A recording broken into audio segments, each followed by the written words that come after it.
organic juice organic juice है यो चाहिँ यहाँबाट क्या छ पुरा दिदीले पनि पिउँदै हिँड्दैछ हो चाहिँ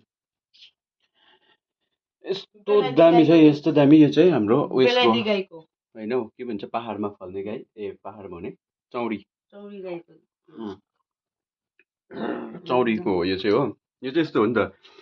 चिया बनेर खानु मिल्दैन यो चाहिँ यतिकै हो चाटै खायो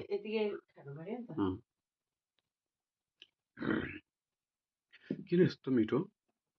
कसलाई मनपर्छ यस्तो चौरी गाईको दुध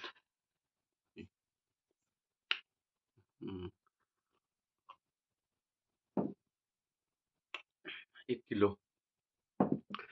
कोमा चाहिँ 2 खाँदा चाहिँ टक्कै